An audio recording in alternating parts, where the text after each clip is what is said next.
자, 이재명 대표 모셨습니다. 안녕하십니까? 네, 반갑습니다. 오랜만에 뵙습니다. 반가워요, 진짜. 진짜로 살아있네. 아, 그러니까 생존하고 있네요. 제삿날 같을 뻔했던 사람을 만나니까 네. 반가워요. 제가 들어오다 보니까 네. 방탄복 입은 경호원들이 잔뜩 있던데. 아니, 대표님도 경호원 잔뜩 같이 다니시는데 그러게 말입니다. 경호원과 같이 다니고 있고 제삿날 같을 뻔했고 반가워요. 그래서 진짜 제 재산날 될 뻔했어요. 이렇게 반가운 건 처음이네. 그러게 살아있다는 사실이. 계엄 이후에 그 국내에서 인터뷰하신 건 처음이죠 지금. 그렇습니다. 예. 네.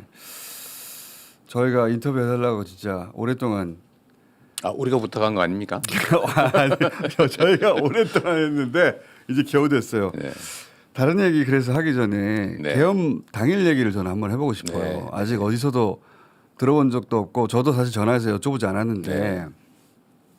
오늘 제가 처음 밝히는 건데 계엄 직후에 저한테 네. 대표님한테 전화가 왔어요. 전화가 그랬죠. 와서 네. 다급한 목소리로 빨리 시민들 9km 모이라는 방송을 해야 한다. 제가 제 아내가 운전하는 차를 타고 오면서 제일 먼저 한 일이 네. 우리 총수님한테 전화하는 거였어요. 그래가지고 저는 근데 그때 이미 저를 사살한다는 제보를 이미 받았거든요. 네. 근데 이제 그건 말씀드릴 수가 없었고 아니 남의 사정도 모르고 지금 방송을 하라니. 죽어도 해야죠. 나 지금 그 죽을지도 모르는데 나보고 네. 방송하라니. 근데 일단 무슨 얘기인지 알겠다 네. 하고 짧게 서로 다급하니까 짧게 통화하고 끝냈는데 그리고 저는 이제 주진우 기자한테 전화했죠. 너는 국회로 가라. 나는 네. 도망간다. 그리고 겸손 방송을 라이브로 시작했고 이제 대표님은 저하고 전화 끊고 바로 유튜브 방송 시작했더라고요. 그리고 제가 이동형 혹시 사고 날지 몰라서 혹시 모르니까 예. 이동형 작가한테 그것도 네. 방송 부탁하고 그다음에 이제 국회 소집 요청하는 전화 몇 통하고 그리고 라이브로 이제 시작했더라고요. 바로 라이브로. 예. 근데 제가 나중에 확인해 보니까 그때 국회로 달려갔던 의원들 중에 라이브로 시민들 오라고 방송한 의원이 대표님밖에 없어요. 그때 왜 그런 방송을 생각하신 거예요? 저는 사실 제 인생을 살면서 큰 트라우마가 하나 있는데 그게 광주 민주화 운동입니다. 그러니까 저는 공장을 다닐 때 폭도들로 알았고 제 입으로 그 정말 사망한 또는 피해자들을 폭도라고 내 입으로 욕을 했죠. 가짜 뉴스에 속았던 거예요. 그것도 한두 해도 아니고. 그때 중학교 그 정도 되신 거죠? 고등학교 때쯤 때. 되죠. 제가 82학번이니까 80년이니까 네. 고등학교 1, 2학년 뭐 이런 정도 나이에 이제 공장에 있었잖아요. 네. 그때 학교 못 다니시고 공장 공장에 다니고. 있을 때인데 그 후에 이제 그 실상을 알게 돼서 여러 가지 이제 떠오르는 장면들이 있잖아요. 뭐 제일 먼저 떠오르는 게 이제 관짝들이죠. 이렇게 쫙 늘어져 있는 관들 그리고 그 앞에서 오열하는 가족들. 그리고 또 하나 떠오르는 장면이 뭐냐면 그 방송한 겁니다. 선무 방송. 네, 광주 시민 여러분 그 지금 장면 개원군이 뭐 맞습니다. 들어옵니다. 뭐 광장으로 모여주세요. 뭐 그 방송하신 분들 네. 있잖아요. 그 여성분들. 제가 만나기도 했는데 여성분들이었어 다. 네 맞습니다. 네. 목소리 가랑가랑한 맞아요, 여성분들이었는데 그분들도 사실은 저격 당할 수 있잖아요. 맞아요. 뭐 저격 대상이죠. 근데 방송을 하러 다녔잖아요. 네. 죽기로 각오하겠죠. 지금 그날도 저는 계엄군들이 당연히 진을 치고 있을 거라고 봤고 이미. 네, 이미 다 막고 바보 아닌다며 막고 있겠죠. 우연히 못 막았지만 그럼 체포될 가능성이 거의 뭐 확실하고 뭐 잡히면 이제 저는 뭐 바로 죽일 거라고 생각은 못하고 나중에 보니까 바로 죽었겠더라고요. 맞아요. 제가 붙잡혀가지고 뭐 고문당하고 네. 어디인지 모를 소재를 알 수 없는 곳으로 끌려가겠다 생각을 했기 때문에 제 아내가 옆에서 운전을 하잖아요. 그때 훌쩍훌쩍 하시던데 보니까. 실제 그럴 수밖에 없었죠. 사지로 몰아다 주는 거니까. 이게 저는 잡히는 장면이라도 일단 찍어놔야 되겠다. 뭐 잡혀가는 건 알아야 되잖아요. 그리고 국민들 외에는 막을 수 있는 힘은 없다. 총등 군인은 무슨 수로 막겠어요? 광주를 떠올리셨고 네. 그때 힘은 방송하던 결국 국민 대중으로부터 나온다. 그때 선무 국회를 방송하던 에워싸야 된다. 딱 그 선무 방송하는 느낌이었습니다. 그래서 본인이 이제 그 네. 광주에 선무 방송을 하던 그 여성이 되어야겠다고 생각하신 네. 거구나. 누군가 알려야 되니까요. 그리고 국회를 국민들이 봉쇄하지 않으면 둘러싸지 않으면 어떻게 막습니까? 유일한 길. 계엄군을 막는 유일한 길. 한강 작가 얘기가 맞아요, 진짜. 과거가 현재를 살리고. 맞습니다. 예. 정확하게 과거가 현재를 돕고 있죠. 죽은 자가 산 자를 살린다는 게 예. 정확한 표현입니다, 진짜. 제가 광주에 가면 꼭 뵙는 분이 있으신데 그 재학이 어머니라고. 네. 그거 실제 모델이잖아요. 그 재학이라는 그 사망자가 저하고 나이가 1살 차이예요. 그러니까 그 어머니가 지금 여전히 제가 가기만 하면 똑같이 그 자기 자식 같다고 제가 어머니라고 부르는데 가슴 아픈 일이잖아요, 자식을 그 어린 나이에. 자. 사실 뭐 이렇게 감정이입되는 측면들이 있어요. 그래서 그 방송을 하셨고 네. 잠깐 방송 좀 틀어봐 주세요. 저기 이제 초반에 보면 국회로 편집했는데 저희가 네. 와 주십시오. 제가 이렇게 들고 국민 여러분께서 나서 주셔야 합니다. 옆에서 훌쩍훌쩍 이 나라 민주주의의 저기 저 몰랐는데. 부인 맞죠? 네. 예. 그 운전하면서 우신 거야 보니까 네. 대표님 방송하느라 정신이 정신없어요. 없었고 나중에 알았어요, 저도. 나중에 자 그러니까 부인은 아 남편이 가면 못 돌아온다는 생각하신 거 가능성이 아니에요? 높다고 봤겠죠. 그죠? 본인도 그 생각하셨고 저는 뭐 50% 이상. 근데 정말로 다행인 것은 갔더니 너무 빨리 간 거예요. 너무 빨리 가 대표님이 제일 빨리 갔어요. 네, 엄청나게 빨리 간 거예요. 그 집사람도 제 아내도 과속을 엄청나게 한 것 같고 저를 이제 국회 그 어디입니까 그 동남쪽 그쪽 모퉁이다 내려줬는데 이미 경찰이 정문을 막고 있는 거예요. 그때는 정문까지밖에 안 막았죠. 측면문을 이제 남문쯤 되죠. 거기를 막고 있더라고요 버스로. 정문으로 가면 잡힐 것 같고. 그래서 지나가는 행인인 척하고 지나가면서 아까 보시면 지나가는 행위는 저 어떻게 합니까? 밤에 그래서 저 아닌 척하고 고개 숙이고 지나가다 갑자기 담을 넘은 거예요.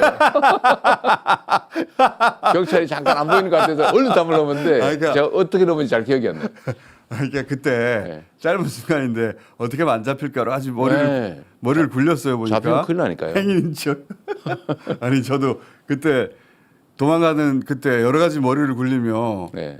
그런 그러니까 그 기분을 이해합니다. 그러니까 저도 좀- 담도 한번 넘었고. 이게 뭐 만화 같기도 하고 한편으로는 저도 현실감이 막 떨어지잖아요. 그러니까요. 이게 뭐 약간 꿈속인가? 근데 실제로 어딘가에 총든 군인들이 기다리고 있을 수 있고 나중에 보니 진짜 다 그러고 있었더라고요. 근데 그 영상을 보면 대표님실로 안 갑니다. 그죠? 가면 잡힐 테니까요. 저는 네. 대기할 거라고 봤어요. 대표님실로 안 갔고 그리고 이제 한준호 의원실로 갔다고 하셨던데 네. 그죠? 일단 근데- 제가 들어가서 예. 계속 그 국회 숲이 있어요. 네. 밤이니까 잘 안 보이잖아요. 네, 밖에 있다가 숲에 이제 숨어 있다. 왜냐면 이제 밖에서 계속 체크하는 거죠. 그러니까, 숨어 있다가. 네, 왜냐하면 제가 그때 사실은 비상체계를 준비해야 되니까 잠깐 있다가 한준호 의원을 만나가지고 예. 한준호 의원이 대표실로 가면 잡히니까 자기 방으로 가자 그래서 예. 나중에 보니까 거기는 안 잡히나 그런 생각이 들겠는데 어쨌든 거기 잠깐 앉아가지고 잠깐 앉아 계셨고. 제가 잡힐 경우 다음 민주당 지휘자를 누구자 아. 이 순서를 정했어요 다. 아하. 그러니까 얼마든지 말이 잡힐 수 있기 때문에 그 최고위원 당선 순위, 원내대표, 최고위원 순위, 지명직, 다음에 총장 뭐 이런 식으로 순서를 제가 김태선 의원 보고 빨리 순서를 써라. 발표해라 그리고 왜냐하면 이게 지휘 체계를 유지해야 그렇죠, 되니까요. 그렇죠. 그 중요하죠. 그거 다 정해놓고 예. 여기도 잡힐 가능성이 있으니까 맞죠. 나가자 이래가지고 나가자. 다시 돌아 나가가지고 예. 한준호 의원 차를 타고 타고. 저쪽에 도서관 근처에 그 숲이 있어요. 숲에 서가지고 그 담장 뒤에 숨어서 저는 이제 또 기다리는 게 시민들이 얼마나 빨리 도착하나. 시민들밖에 없으니까요. 그렇죠. 근데 소리는 나는데 안 보이는 거예요. 거기서 보일 리가 없죠 네, 숲에서. 네, 숲이니까 담장에 가도 잘 안 보여요. 그래서 또 얼굴을 내밀면 잡힐 수가 있으니까. 그래서 계속 기다리는데 소리가 점점 커지는 걸 보니까 시민들이 인원수가 많이 왔구나. 늘어나고 있는 거예요. 예. 예, 그래서 조금 안심을 하고 그러면 있어서 본회의장 안에는 언제 들어가신 거예요? 왜 계속 기다리신 거예요? 좀 느끼니까 잡히면 안 되니까요. 예. 그 국회도 소집할 수 있는 소집권자가 3명밖에 없어요. 그러니까 그 후를 안 정해 놓은 거예요. 이거 정해놔야 됩니다. 그러니까 의장, 부의장 줄인데 한 사람은 저쪽 편이니까 그렇죠. 두 명만 있는데 두 명을 잡아야 되잖아요. 그렇죠. 그 두 분 다 체포 대상이었더라고 보니까 그렇죠. 이하경까지 의장, 부의장. 부의장을. 예. 그럼 이제 의회를 소집을 못해요. 이론적으로. 그리고 저도 민주당 소위 지휘부인데 제가 잡혀버리면 우왕좌왕할 수 있잖아요. 예. 그래서 우리가 3명이 같이 있었는데 비서실장 그 한준호 최고위원 있었는데 3명이니까 148명이 모이는 순간 들어가자. 왜냐하면 위험에 노출되는 시간을 최소화해야 되니까 들어가면 잡힐 거라고 보고. 그렇지. 그렇지. 그러니까 딱 148명이 채워지면 들어가자. 근데 그때도 국민의힘 의원들이 10몇 명이 와 있었어요. 근데 이 사람들이 혹시 그렇지. 장난쳐가지고 그렇지. 반대한다든지 표기를 안 한다든지 그 사람들은 빼고 150. 빼고 150을 넘겨야 되는 거예요. 그래서 150명을 넘겼다. 151명이다. 그 얘기가 온 거예요. 갑자기 확 몰렸어요. 그러니까 의원들이. 전화를 계속 하셨네. 계속 체크하고 있죠. 네. 밖에서. 우리도 나름 지휘 체계가 있어요. 지휘 그 안에서도 계속 숫자 세고 보고하고 하는데 151명이 넘어도 의결을 안 하는 거예요. 그 발언 저는 할 줄 알았어요. 그때 진짜 저도 그거 보고 있었거든요. 네. 난 저 결과에 따라 죽거나 살거나 한다라고 진짜 초조하게 보고 있는데 이 의결을 안 하는 거예요. 그 의결을 안 하고 있어요. 그래서 계속 저는 빨리 하라 그래라 하고 있는데 나중에 보니까 추경호 원내대표가 네. 지연 작전을 하고 있었다만요. 그래서 저는 그때 이제 마지막에 이 도저히 의결 안 하고 있어서 잡힐 각오하고 이제 150명은 넘겼으니까 네. 가도 잡혀도 별로 상관없는 상황이 된 거예요. 나 하나 잡혀도 의견은 된다. 상관없는 상황이 된 거예요. 그래가지고 척후병 보냈고 저 앞에 있나 없나. 근데 후방 경호팀 두고 네. 이 세 팀이 동시에 뛰는 거예요. 뛰었어. 뛰어. 숲에서부터? 최대한 숲에서 몰래 가가지고 회관에 내려서 본관 지하 통로가 있어요. 네. 거기를 계엄군이 처음에 몰랐습니다. 그러니까 지하 통로가 있는 걸 몰랐다면서요? 몰랐어요. 우리는 혹시 모르니까 저쪽에 모퉁이에 먼저 뛰어가고 확인하면 뛰고 이래가지고 들어갔는데 먹고 가서 척후병이 뛰어가고 그다음에 확인하고 뛰어가고. 연락 오면 예. 저희 뛰고 막 이렇게 해가지고 겨우 야. 그 3단을 뛰어가서 겨우 들어갔는데 그때도 의결을 안 하는 거예요. 그러니까요. 그런데 저는 뭐 우리는 막 가슴이 타죠. 저도 정말 탔어요. 네, 그때. 바깥에 막 밀고 들어온다는데. 아니, 나중에 이거 곧 하시라도 뚫릴 수 있는데 그러죠. 예를 들면 그 공포탄을 한 방 쏘든지 뭐 다 흩어집니다. 한번 하면 다 실제 사람들이 흩어져요. 총을 쏘면 흩어집니다. 그 공포탄이지. 본능적으로 맞습니다. 흩어지게 돼 있는데 그 밀고 들어온 게 일도 아니거든요. 근데 제가 걱정 많이 했는데 나중에 제가 의장님한테 물어봤어요. 예. 왜 그러셨냐고. 우리 가슴 다 죽는 줄 알았다. 그랬더니 그러니까요. 그분 말씀 일리가 있어요. 그러니까 이게 아주 위험한 상황에서 그분도 경계를 한 건데 절차에 일체 위반이 없어야 된다. 그래서 그걸 정말 악착같이 챙겼던 거 하나 하고 또 하나는 추경호가 계속 시간을 끌면서 그러니까요. 1시 반까지 미뤄달라고. 1시 반을. 네, 1시 반까지 미뤄달라고 계속 요구를 했대요. 근데 결국 1시에 의결했잖아요. 그러니까요. 30분 그러니까 땡겨서 의결했죠. 30분 정도까지는 기다려준 셈이기도 하네요. 그렇죠. 절차도 따졌지만. 절차 따지고 기다려준 측면도 있는 것 같은데 결과적으로는 네. 잘 된 거예요. 윤석열 대통령이 법률가잖아요. 해제 의결을 하고 난 다음에 법전 뒤지고 있었다고 그러잖아요. 그렇죠. 혹시 꼬투리 잡을 거 없나. 그랬나 봐요 보니까. 그랬답니다. 이게 법전을 뒤졌다는 거예요. 절차가 위반되는 게 있나 없나. 그 얘기를 들어보면 하루 이틀쯤은 걸리지 않겠냐고 생각했다는 거예요. 해제 의결을 하려면. 적어도. 적어도. 그런 시도를 하려면 네, 저는 해제를 막을 수 있다고 막을 수 생각했던 거. 그러니까 그날 밤에 생각해요. 해제할 걸 생각을 못한 것 같습니다. 전혀. 그 다음 날 뭐 여야 원내 협의해서 일정 잡고 원래 그렇게 하잖아요. 예. 그럼 하루 이틀 정도 버틸 수 있다고 생각하고 그 사이에 싹 정리하려고 했는데 그 사이에 다 잡혀간 거죠. 네, 다 잡죠 그 사이에. 근데 그 결론은 하여튼 그것도 우연의 저는 일부라고 봐요. 이 수없이 정말 있을 수 없는 우연들이 겹쳐서 기적입니다, 대표님. 기적이 벌어진 거거든요. 그때는 참 어설프게 했다 싶었는데 네. 나중에 많은 사실을 알면 알수록 야 이건 기적이구나. 네, 맞습니다. 대표님도 그런 생각하시죠? 제가 그래서 어제 사실 연설문에 하나님이 보호하사라고 하는 글귀를 넣었다가 너무 좀 한다 싶어서 안 넣었는데 전 정말로 그렇게 생각해요. 저도 그렇게 생각합니다. 이제 주님의 은총으로. 부처님의 가호로, 가오로. 예. 가피로. 정말 저는 이거 있을 수 없는 기적이 벌어진 겁니다. 저도 그렇게 생각합니다. 똑같이 생각해요. 정말로 오랜 시간 준비했고 철저하게 준비했고 나름 계산 다 했는데 예. 모든 것이 어긋났어요. 맞아요. 모든 것이 단 한 개라도 만약에 맞았다면 제가 예를 몇 가지 한번 들어볼까요? 만약 우리 국민들이 이 계엄이 실행이 돼서 국회의원 잡아가고 계엄을 실제 시행해서 시내 장갑차에 기관총 든 군인들이 지킨다. 그걸 수용하고 고개 숙이고 다닐 국민이 아닙니다. 그렇죠. 저항할 거예요. 근데 이미 시행한 상태에 저항을 하면 아 저항하는구나 물러나야지 할 리가 없습니다. 충돌합니다. 절대 그럴 리가 없죠. 예. 충돌하면 엄청난 사상자들이 발생했을 거예요. 당연히. 그리고 특히 젊은 사람들이 많이 예, 죽었어요. 나라 망했을 거고요. 그리고 이거 군사 정권이 언제까지 갈지 아무도 알 수 없는 완벽한 혼란. 전 세계 모든 계엄은 반드시 독재로 이어집니다. 그럼요. 스스로 해제한 계엄이 없어요. 독재하기 위해서 계엄을 했는데요. 당연히. 어쨌든 그런 상황이 될 수밖에 없는데 이거 얼마나 치밀하게 준비했겠어요. 사실은 군정을 하면서 영구 집권을 사실 기도한 것인데요. 제가 예를 하나 들어보면 그 시간이 아니고 딴 시간에 했다면 저도 그 뭐 생각합니다. 100% 성공이죠. 맞아요. 새벽에 했다든지 그날 새벽 3시 반에 했으면 성공했다니까요. 또는 다른 날 했다면 맞아요. 토요일 하든 일요일 하든. 네. 또는 공개 발표 안 하고 미리 시행했다면 그렇죠. 저는 사실 집에서 문 열고 나올 때 집 군인이 앞에. 대기하고 있을 줄 알았어요. 그래서 미안한 얘기인데 제 아내가 태워다 주겠다 그래서 그럼 당신이 먼저 나가봐라. 딱 잡히면 안 되잖아요. 앞에 기다리겠다고 딱 잡아버리면 제가 방송이나 입장 표명도 못하고 잡혀가기 때문에 좀 참 미안하긴 한데 아니 먼저 나가봐라. 그랬는데 당신 나가보세요. 나갔는데 없는 거예요.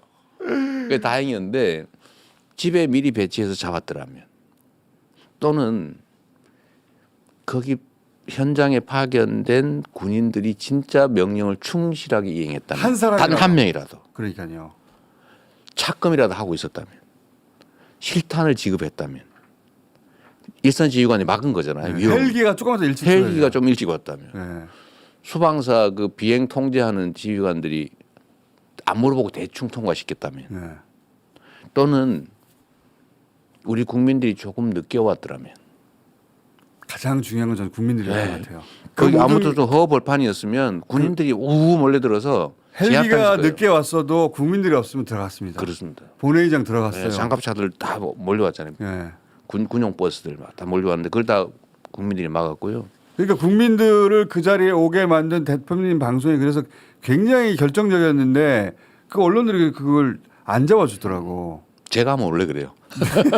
맞아요. 대표님만 하면은 네, 다 대표님 배제. 못한 거는 다 배제. 낱낱이 밝혀지고 혹시 뭐 실수나 뭐 꼬투리 잡기 있으면 대서특필. 대표님이 잘한 것은 대표님을 잘했다고 말하는 것이 그 남들한테 공격받는 일이거든요. 지금은. 그렇습니다. 예. 그러니까 언론도 기자들도 그걸 꺼려해요.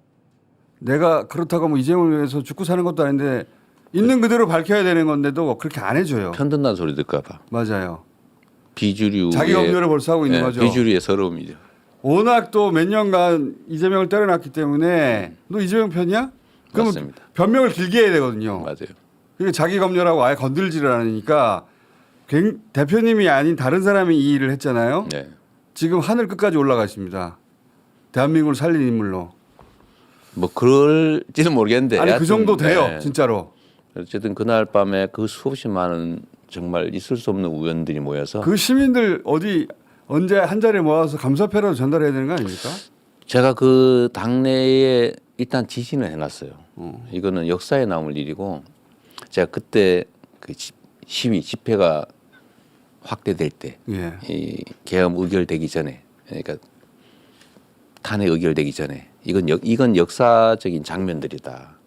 자료를 다 모아야 되고 사람들도 확인해야 되고 다 목숨 걸고 나온 거잖아요.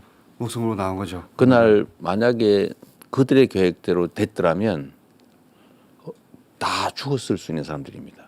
그렇죠. 최소한 끌려가지고 어디론지 모르게 끌려갔던 사람들. 그럼요. 장갑차 배터리 나오지 밀어버릴 수도 있죠. 그 기록을 다 남기자. 앞으로도 기록을 남겨야 됩니다. 이 탄핵 국면 끝나고 나면 네. 그분들 다 정리하고 네. 다 모아야죠. 다시 다 국회를 오실 수 있을지 모르겠는데 어떤 시간대에 오시라고 해서 감사표 전달을 해야 된다고. 네. 뭐 모두가 사실은 다 영웅들인데 저도 그분들 하루에 한 번은 생각합니다. 야, 진짜 고맙다. 그럼요. 예. 그분들이 대표님도 살리고 저도 살리고 대한민국도 살린 거예요. 맞습니다. 예. 제가 그날 사실 잠을 못 잤고 뭐 당연히 해제 의결을 하는 날 언제 다시 또 들어올지 모르니까요. 그때 아예 민주당 의원들은 국회에서 숙식하기 시작해. 국회 숙식하고 있었죠. 못 2차, 나가고 3차를 우려하신 거 아니에요? 그 국회 담장을 못 나가게 했습니다. 저희가 아예. 나갔다 못 들어온 수가 있으니까요. 그렇죠. 그래서 국회 담장을 나가지 말고 버틴다. 예, 계속 버티고 있었죠. 그리고 저는 당연히 2차든 3차든 계속 계엄을 시도할 거라고 봤고 결과적으로 보면 시도를 했는데 실패한 거죠. 말을 안 들은 거예요. 그렇죠. 그 군 병력이 말을 안 들은 겁니다. 김용현 전 장관이 중과부적이었다는 말을 전 처음에는 이해를 못했는데 네. 보니까 모으려고 했는데 안 모인 안 거. 모인 겁니다. 그래서 중과부적이었다 하고 포기 선언을 한 거예요. 그날 보니까. 그러니까 그날도 했고 그 후에도 계속적으로 시도를 그러니까요. 했는데 이미 제가 그때 계엄군의 그 행동 스타일을 봤는데 대통령 명령에 의해서 계엄군으로 출동을 했는데 예. 계엄 해제 의결이 나더라도 계엄은 여전히 유효한 거예요. 그리고 대통령이 해제를 해야 그러니까 없어지는데 그 법도 잘못했더라고 지금 네. 보니까. 그렇죠. 계엄을 해제한 쪽에서 다시 계엄을 해제해야 돼. 계엄을 선언한 쪽에서 해제를 해야 되더라고요. 네. 국무회의를 그 통해서. 사이는 그러니까 이것도 문제인데 계엄군들이 해제 의결이 났다니까 얼씨구 나면서 가버린 거예요. 맞아요. 지금 보니까 아니 왜 천만다행이다. 천만다행이다 가버린 거예요. 국민들을 안 다치게 하고 빨리 가야 되겠다 하고 네, 가버린 거예요. 가버린 거예요. 그 다시 들어가라 안들 들어가겠습니까? 그러니까 김용현이 선관위 가라고 했더니 안 된다고 했다는 거 아닙니까? 네, 그걸 바깥에서 뭐 컵라면 먹고 놀아버리고. 계엄 해제됐는데 네. 안 된다고 했다는 거예요. 그러니까 사람 모으다가 52사 200명, 56사 300명 이거 안 되네. 안 된 겁니다. 그래서 2차, 3차 못 한 거지. 하려고 했던 거예요. 그러니까. 끊임없이 시도했죠. 근데 하려고 했던 걸 아시고 계셨던 거고 그죠? 네, 저는 필연적으로 갈 길이 없다고 봤거든요. 피할 수 없는. 그 길이 그러다가 편해서. 김병주 박선원 의원이 수방사령관, 특전사령관 찾아간 게 중요한 변곡점이었죠. 그렇죠. 그게 이제 거의 기세가 꺾이는 첫 출발점이었던 겁니다. 그러니까 특전사령관은 사실 제가 요새 보면 잘 안 됐다는 생각이 들어요. 평생 군에 정말 군인으로 충성했지 않습니까? 나라에. 네, 그리고 이제 퇴역하면 전직 장군으로 예우받고 그렇죠. 우아한 여생을 즐길 수 있었는데 세상에 이제 구속돼 가지고 상당한 기간 감옥살이 해야 되고 연금 다 사라지고 그러니까요. 인생을 다 망쳐버린 거예요. 망쳤죠 완전히. 그리고 지금도 막 온갖 압력이 들어오지 않습니까? 제가 허위 진술하라고 강요하고 있거든요. 근데 그것도 견뎌내고 있는데 제가 볼 때마다 저 사람이 울고 있구나 이런 느낌이 들어요. 저 나이든 노 장군이 속으로 울고 있겠죠. 속으로 울고 있죠. 특전사령관, 여단장 이런 사람들 국회 나와서 울고 그러잖아요. 울잖아요. 그게 뭔 짓입니까 그게? 그리고 하필이면 그때 윤석열의 지시를 라이브로 다 생중계했다는 거 아닙니까? 본의 아니게. 본의 아니게. 그래서 특전사는 유난히 네. 일시 단결해서 같은 진술을 하고 있는 것 같아요 보니까 서로 다 들었기 때문에. 역시 특전사도요. 네, 과거가 현재를 구하고 있는 겁니다. 그것도 맞는 것 같습니다. 네, 광주에 투입됐다가 그 부대 전체가 평생의 맞아요. 트라우마를 갖고 있죠. 예. 나라를 지키라고 국민이 준 총으로 국민을 쐈지 않습니까? 그 선배들이 자기 부대가. 그 얘기를 끊임없이 들었겠죠. 네. 근데 그 또 간 거예요 자기들이. 그러니까 갔더니 시민들이 있어. 같은 분에 또 있어. 그 북한군 뭐 테러 진압하러 간 네. 줄 알았더니 시민들이 있어. 대북 작전하러 간 줄 알았대잖아요. 그러니까 그때 멘붕이 되면서 그 현장에 투입됐던 장병들이 또 자제한 것도 큰 역할을 했습니다. 그게 저는 핵심이었다고 봐요. 그것도 국민들은 맞습니다. 국민들의 역할을 한 것이고 사실은 군인들은 국민에 충성할 것이냐 대통령 개인에 충성할 것이냐에서 그 형식적인 외관상의 항명죄라고 하는 게 받쳐주는 대통령의 명령을 국민의 명령을 따르느라 항명한 겁니다. 항명한 셈이죠. 항명했죠. 사실상 항명했죠. 완전 폐업했잖아요. 예. 얼씨구나그로 가버리고 그 문을 깨부시라고 했는데 안 깨부셨죠. 깨부셨죠. 원래 로 제압하라고 했는데 안 하고 끌어내렸는데 안 끌어내고 도끼로 찍으라는데 안 찍었고요. 어쨌든 그랬는데 이 곽 사령관이 공개적으로 얘기를 하는 바람에 예.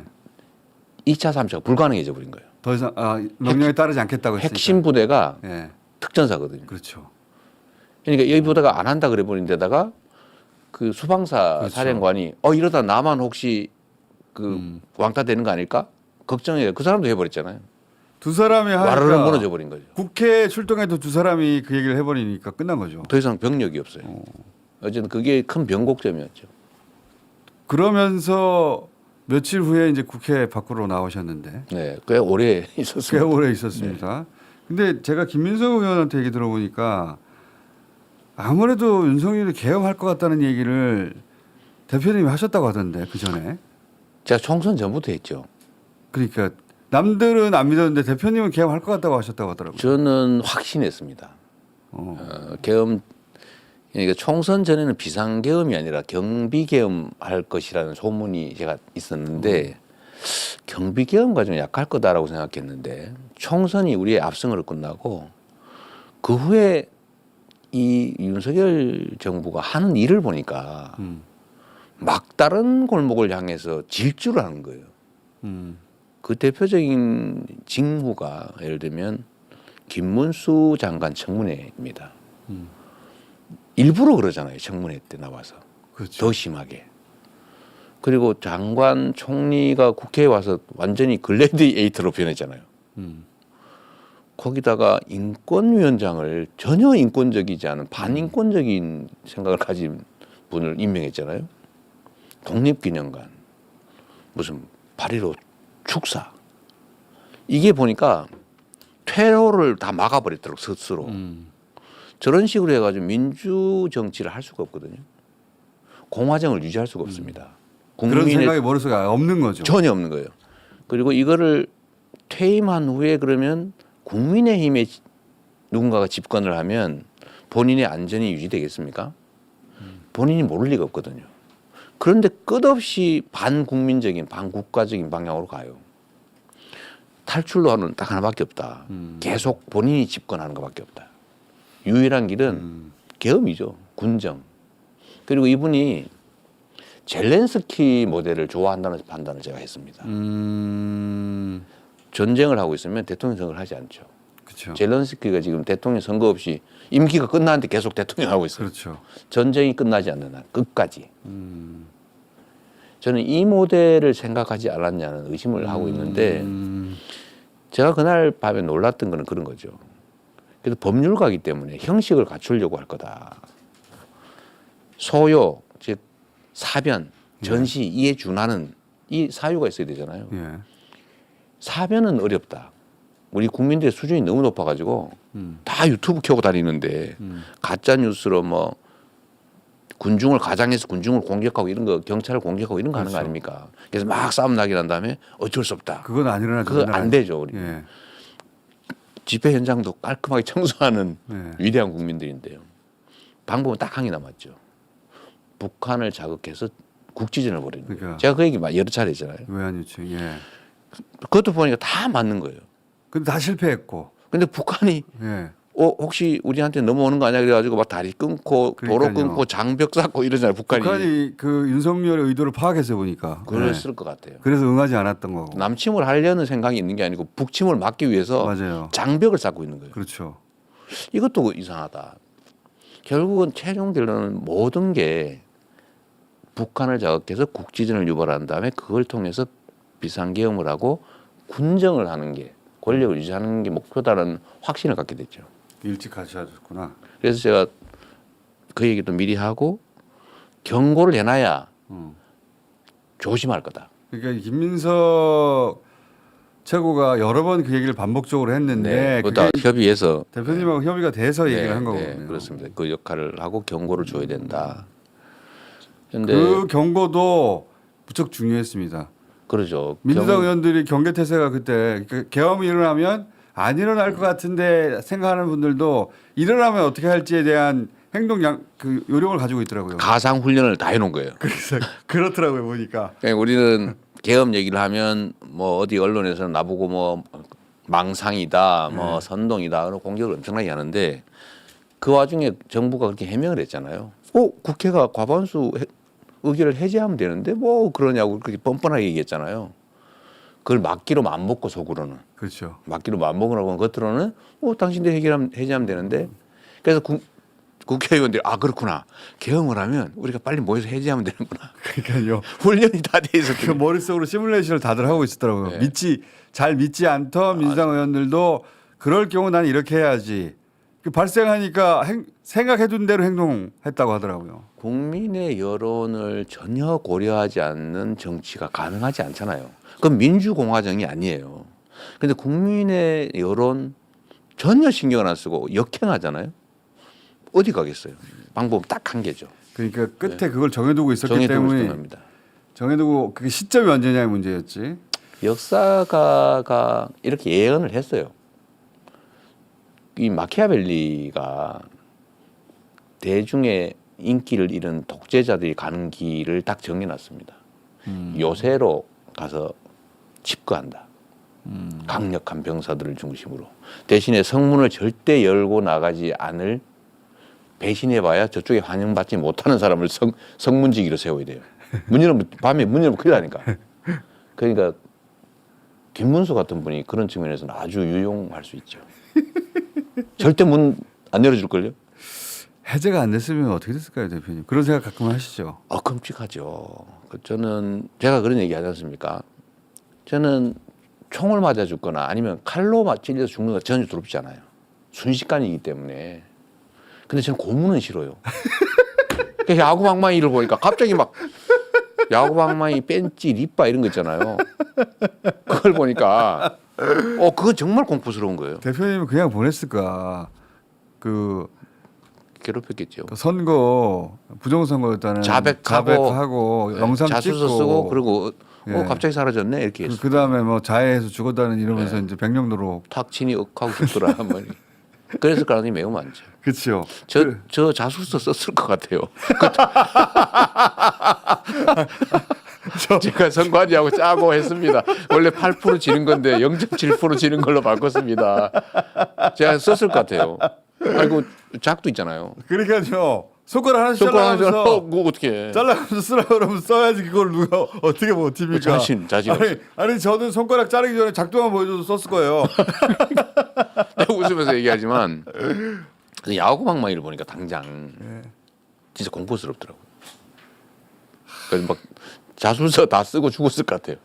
그렇겠죠. 다 인정하고 필요한 거 다 뽑아내고 다, 나서 살려둘 필요가 뭐 있습니까 네. 이제. 그렇게 해서 간 사람 많았겠죠 그날. 제가 백령도 얘기하던데 백령도 꽃게밥이 되어 있어요. 아니 이 얘기는 대표님하고 저는 웃으면서 해도 돼요. 저는 사실 죽음이나 이런 건 두렵지 않은데 그렇게 죽고 싶지는 않아요. 저도 괴롭히면서 어떻게 죽었는지 모르게 죽고 싶지 않은데 어떻게 살았는지 모르게 죽었을 것 같아요. 이게 농담이 아니라 진짜로 죽을 뻔했어요. 보니까 죽였을 겁니다. 죽었을 거예요. 우리가 필요 없잖아요. 특히 노상원의 태도를 보면 그 양반은 그냥 진짜 뭐 이게 사람으로 여기지 않고 물건 취급, 그러니까요. 수거. 그 언어에 그 사람의 생각이 다 드러나잖아요. 수거. 그러니까요. 쓰레기 봉다리에 수거. 그리고 무슨 백령도 작전이 끔찍한 얘기들 많지 않습니까? 네. 사살이라는 용어도 등장하고 폭침시키고 뭐.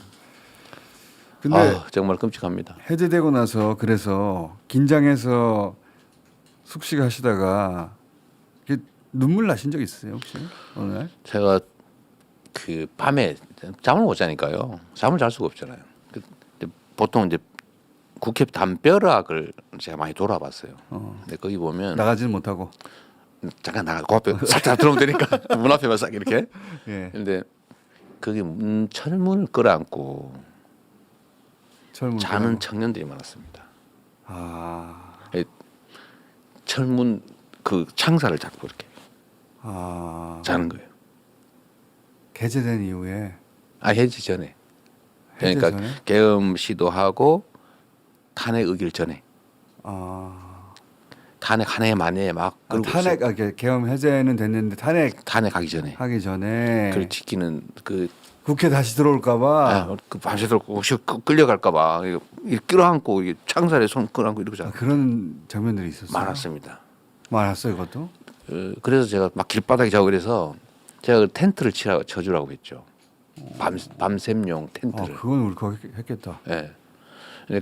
그걸 계속 이제 다니면서 보고 또 불편한 게 없는지 챙겨보고 그랬는데 정말로 눈물 난 장면은 계엄 해제 탄핵 의결된 날 저녁에 집회를 갔잖아요. 그때 나오셨죠, 그때. 네. 예. 그때 엄청 추웠어요. 맞아요. 그게 눈물인지 추워서 나온 눈물인지 모를 건데 제가 단상에 올라가니까 이 전체가 보이잖아요. 예. 응원봉들. 응원봉 저 끝까지 끝이 안 보이는 예. 그날 엄청나게 많았지 않습니까? 그 끝없이 이어지는 이 오색의 불빛이 그 뭐라고 환상적이더라고요. 그리고 막 미안하고 고맙고 막 해서 정말 그때 나도 모르게 눈물이 흘러났었답니다. 그리고 그 위대함들 저는 정말 국민의 위대함을 믿거든요. 그러니까 정치적 수사가 아니고 믿을 게 거기밖에 없었기 때문에 저는 맞아요. 그때도 사실은 믿을 건 국민밖에 없으니까 할 수 있는 게 방송에서. 근데 그날 그 쓰리파 신고 나타난 사람이 꽤 있었다고 합니다. 아, 다급하니까 반팔에 막 이러고 들들 떨면서 온 사람이 있었대요. 지금 당장 달려가야 막 하니까 정신없이 툭 튀어나온 거예요. 그래요. 그걸 슬리퍼. 목격한 사람들이 꽤 있다고 합니다. 근데 그날도 정말 저기다가 전 기관총을 난사했을 것 같은 느낌이 드는 거예요. 이 많은 사람들 향해서. 어느 국민이 되면 그랬을 어느 것 같아요. 국민에서는. 예. 가만히 있었을 리가 없거든요. 우리 국민들이. 가만히 있을 리가 없죠. 가만히 있으라 그 말 그 사람들이 가슴 얼마나 찢었어요. 그게 20, 30대가 나왔을 거라니까요.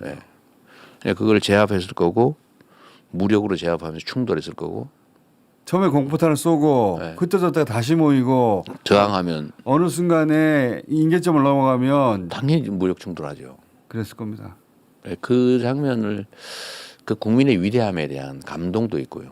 또 미안함도 있고 고마움도 있고 그리고 그 추운데 저 덜덜 떨면서 저 맨날 며칠 흔들고 있는 저 사람들도 가슴 아프기도 하고 정말 눈물 나더군요. 저는 개인적으로 남태령 보다가 울컥했어요. 남태령 보다가 농민들 상경투쟁은 항상 실패 코스고 항상 그래 왔거든요. 그렇죠. 근데 그거를 2030 여성들이 앉아가지고 뚫어냈죠. 그걸 뚫어내더라고요. 난방버스 뭐 거기 그렇죠. 기발하죠. 기발하고 네. 진짜 새로운 새가 탄생했다. 네. 나는 가도 된다 이제. 그런 생각도 하면서 울컥했었어요. 난방버스 대단했어요 진짜. 그게 광주의 주먹밥이죠. 맞습니다. 네. 윤석열은 왜 계엄을 했을까요? 갈 데가 거기밖에 없다고 생각한 것 같고요. 그래서 저는 참 그분 얘기를 가급적 입에 안 담으려고 하는데 마음대로 못하는 걸 못 견뎌한 것 같습니다. 도대체 왜 국회는 말을 안 듣지? 왜 내 마음대로 안 되지? 왜 마음대로 안 난 되지? 대통령까지 됐는데. 검찰 때도 내가 대통령을 막 다 구속시키고 하면 전부 다 내 앞에서 무릎 꿇었는데 왜 이렇게 말을 안 듣지? 내 마음대로 안 되는 건 견딜 수 없었다. 그리고 자기에게 다가오는 위험을 또 느꼈을 것 같고요. 그렇겠죠. 원래 잘못은 크지 않는데 상대적으로 그걸 덮기 위해서 더 큰 나쁜 일들 자꾸 벌려고 왔잖아요. 지금 그러다가 이게 나쁜 악을 악으로 덮다가 그 악이 된 거예요. 그리고 결코 씻을 수 없는 내란 대통령이 군사 쿠데타를 네. 그것도 친위 군사 쿠데타를 일으키는 그 어디 교과서에서나 혹은 남미에서나 있을 수 없는 일을 예. 그게 예를 들면 국민들의 저항 강도가 떨어진 민도가 낮은데 어떤 총 들고 다 도망가고 막 서로 들어와서 아양 떨고 이런 후진국 생각했는데 우리 국민의 수준이 이미 그걸 넘어섰어요. 그렇죠. 잠깐은 물러설지 몰라도 그걸 포위해서 덮거든요. 이걸 몰랐던 겁니다. 내란의 성공을 만약에 그날 했으면 네.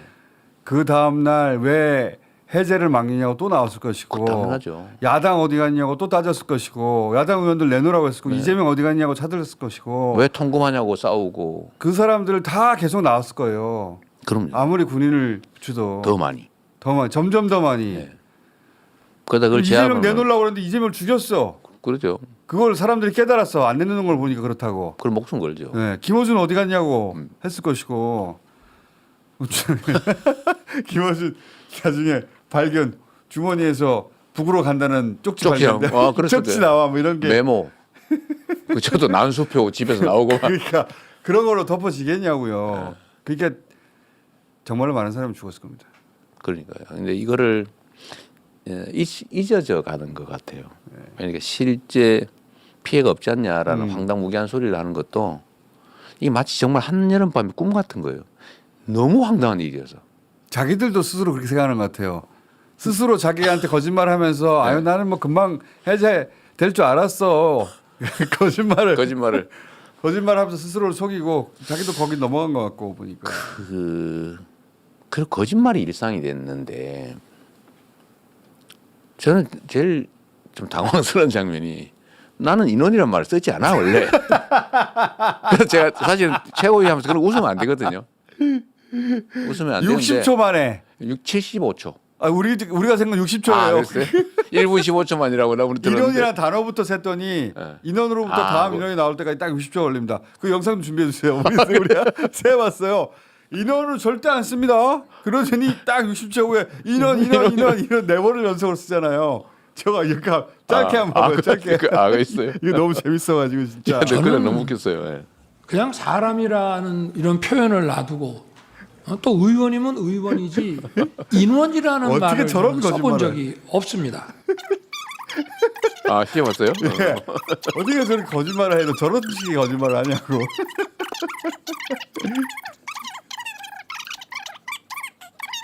이제 불필요한 인원을 그 뒤로 또 계속 인원이라고 해요. 입만 열면 다 거짓말인데. 이게 특수부, 비정상적 특수부의 특성 같습니다. 그래서 제가 누구한테 들었는데 예. 자기가 서울지검 특수부를 잡혀갔대요. 예. 근데 그게 크리스마스 이브였답니다. 근데 그때 그 검사가 그랬대요. 우리는 성탄절도 부처님 오신 날 만들 수 있어. 그랬대요. 아 윤석열 당시 검사가 아니 윤승 검사가 아니고 서울 특수부에서. 서울중앙지검에서. 그래서 자기가 그때 정말 무서웠다고 누가 그러더라고요. 아 그런 사고 방식에 직접 들었대. 그런 사고 방식 젖은 사람. 부활절을 뭐 아니죠. 성탄절을 우리는 부활절을 만들. 아니 부활절이 아니라 부처님 오신 날 석가오. 석탄일로 만들 수 있다. 실제로 그렇게 합니다. 아니 대표님 재판이 다 그런 제가 식이 그러고 아니에요. 있죠. 다 그러고 있죠. 진술을 바꿔가지고 예. 진술할 사람들 압박을 한 다음에 거기에 대한 제식이 없는 것 같아요. 예, 전혀. 바꿔서 공문서 내용을 바꿔버려요. 공문서 표지도 바꿔버리잖아요. 뭐 그것도 뭐 그런 짓도 안 하는데 다른 표지도. 해석을 전혀 다르게 해요. 그러니까요. 예, 진술을 바꿔가지고 그리고 뭐 한 10명 있는 사진에서 똑 잘라가지고 세 명만 있는 거 만들고 두세 사람 있는 것처럼 만들어내서 네, 세 사람 있는 거 다 이거 어째 이 사람을 모르냐 이런 식으로 셋이서 몰아가고. 전 찍어놓고 막 이렇게 그러니까 그 사진이 있다는 건 원본 사진이 있었는데 당연히 제 블로그에서 잘라 갔더라니까요. 블로그 사진 8명 있는 사진을. 자 본인 재판 그 2심 공신법 2심 언제쯤 나옵니까? 3월 달쯤에 선고하겠죠. 3월쯤에. 근데 뭐 사실은 매우 빨리 진행되고 있는 거고요. 우리로서도 뭐 그렇게 그에 대해서 뭐 불만 없습니다. 빨리 정리되는 게 좋죠. 그 정도면 빨리 진행되는 겁니다 실제로. 6개월이라고 돼 있지만 6개월 안 지키거든요 대부분은. 저는 10년을 했어요. 법소법 가지고. 저는 10년 동안 재판 받았는데 벌금 30만 원. 참 문제예요. 자, 근데 이제 그 전망들을 다들 뭐 3월이라고 하던데 네. 그러면 대법 판결이 2달 만에 나올 것 같지는 않고 아무리 빨라도. 근데 왜 그렇게 비관적으로 보세요? 저는 아무 걱정을 하지 않는데. 제 말은 혹시- 일정상으로 보자면 헌재가 이제 3월 한 초중손 탄핵 인용 전망하지 않습니까? 네. 대표님도 그 정도 전망하시죠? 그쯤 되지 않을까 하는 게 보통 일반적인 예측이더군요. 그렇죠. 뭐 저도 잘 모르겠는데. 그러니까 2심은 대표님 공신법 2심은 아마 3월에 나올 것 같고 그러면 대법 판결이 2달 내에 나올 것 같지는 않으니 그건 불가능합니다. 그거는 그거는 불가능하죠. 그거는 그 형사소송법 절차 때문에 불가능해요. 그러니까 대표님이 최악의 경우 2심 판결을 안고 그게 이제 불리한 판결이 나왔다고 쳐요. 예. 예를 들어서 대표님은 지금 그럴 리가 없다고 뭐 생각하시는데 그런 가정을 뭐 있을 수 없는 가정을 합니까? 그런 상황에서 대선을 치르게 되는데 출마하실 거죠, 대표님? 일단은 내란 사태를 극복하는 게 중요하고요. 근데 이거는 이제 사실 가정적인 얘기는 의미가 없고 맞아요. 이건 내용 자체가요. 예. 모든 사람이 1심에서 이렇게 될 거라고 상상을 하지 않았어요. 그러니까 예. 그런데 법은 상식의 최소한인데 제가 재판을 한 30년, 20몇 년 이렇게 해서 먹고 살았잖아요. 예. 그 국민적 상식에 어긋나는 그 결론을 내는 경우를 저는 손가락으로 꼽을 정도예요. 수십 년 재판을 했는데 우리나라 사법제도 그래 엉터리 아닙니다. 그래서 3세판이라고 하는 것이고요. 합리적으로 상식에 따른 결론이 납니다. 이거 기억에 관한 문제는 처벌할 수 없다는 게 법이고요. 기억에 관한 거죠. 네. 행위를 외부적 사실에 대한 행위를 처벌하는 거지. 기억을 어떻게 처벌합니까? 그게 안 되는 거고요. 기억을 처벌한 셈이죠, 근데 실제로. 네, 뭐 그런 시도를 하는 거고 두 번째는 제가 하지도 않은 말 한글로 만들어 가지고 뭐 이렇게 허위다라고 한다든지 국회 증언감정법을 보면 그 증언하면 국회가 고발하지 않나 처벌 못하게 돼 있어요. 뭐 여하튼 뭐 여러 가지 이유가 있어요. 알겠습니다. 그래서 저는 걱정도 안 할 뿐만 아니라 그 혹여 예를 들면 무슨 기간 이런 얘기 하던데 지금 항소심은 사상 최대로 빨리 하고 있어요. 그렇죠. 이거 맞습니다. 법률이 정한 그 법적 기간을 최대한 땡겨가지고 맞습니다. 근데 미리미리 하고 있어요. 맞아요. 원래 첫 공판 기일 전에 우린 증거조사 정리 다 신청서 다 내라고 그러더라고요. 그러니까요. 그거 다 냈어요. 엄청나게 신속하게 하는 거죠. 네, 막 정말로 총알같이 하고 있는 거예요. 네. 시간 그런데도 지연이라고 넉 달 걸려. 시간 지연이라고 주장하는 분들도 있는데 말도 안 되는 소리 재판 안 전혀 받아봤나 봐. 예, 예. 불가능합니다. 근데 그 불가능한 일을 하고 있는데도 넉 달이 걸리고 있어요. 그게 불가능합니다. 자, 뭐 이건- 그런 걱정을. 걱정하시는 분들이 많아서 제가 네. 여쭤보는 건데, 그러니까 대선 출마는 하실 거죠. 그러니까 어쨌든. 그때 가서 지금은 그 얘기를 네, 하면 알겠습니다. 불필요한 논란에 빠져들어서요. 그러면 지금은 정말로 그 내란 극복 지금 이게 보통 일이 아닙니다. 지금 상황이. 그러면 최근에 소위 이제 비명 혹은 반명 진영이라고 해야 될까요? 예. 거기도 딱히 진영 같지는 않긴 하던데 어쨌든 그런 분들이 대표님 비판을 하고 또 대선 출마 의혹도 좀 비쳐 있는 것 같고 하거든요. 이분들에 대해서 어떻게 생각하십니까?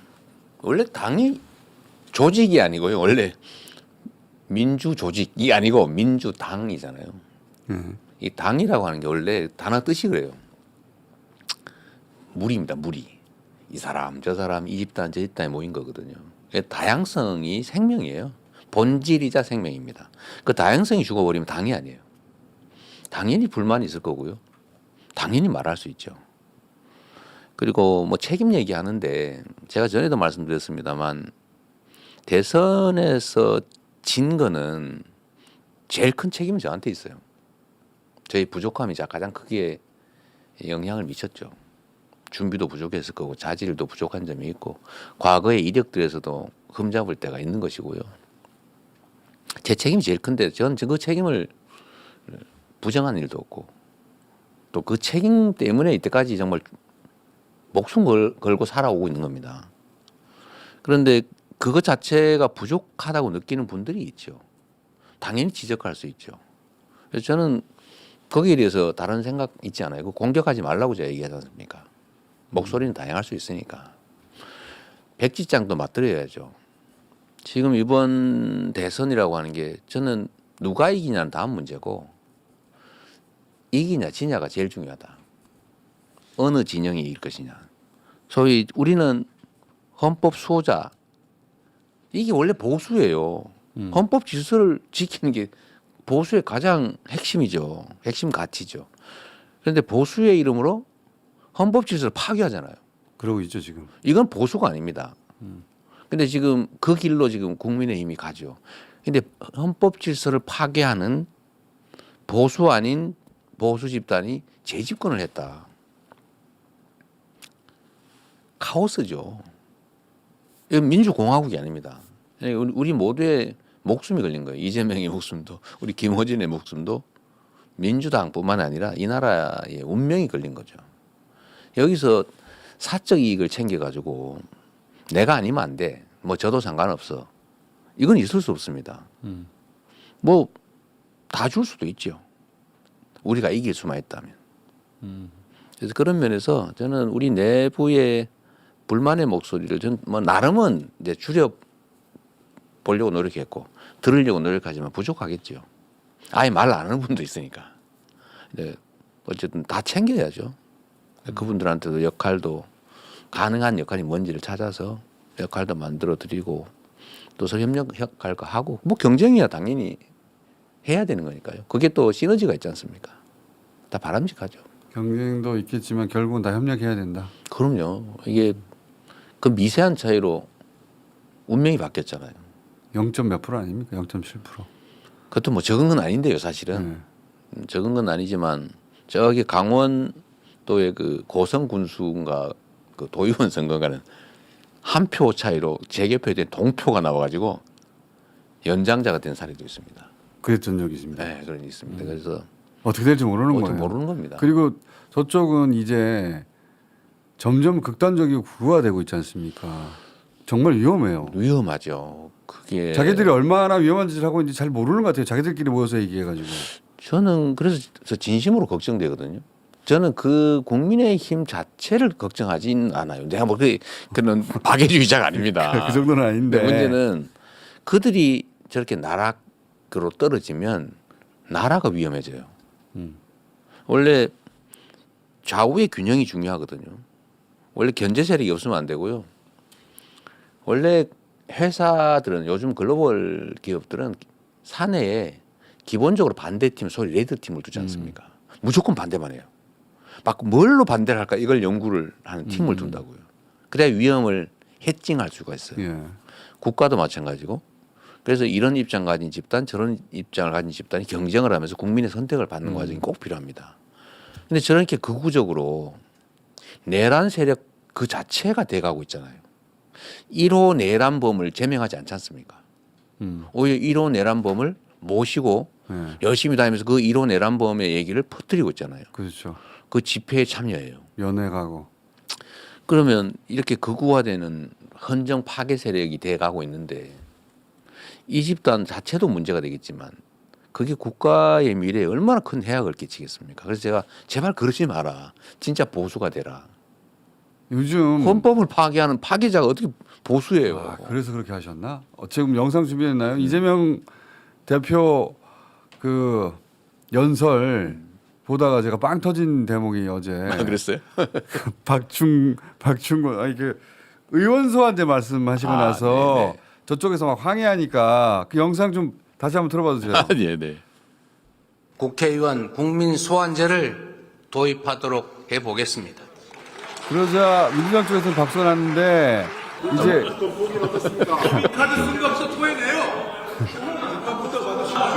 막 떠든단 말이죠. 저렇게.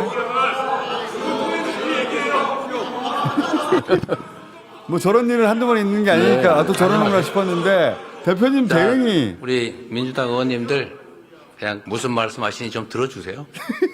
마음이 맞아, 반격하니까. 맞아 하십시오. 박충건 의원님 박준근 말씀하십시오.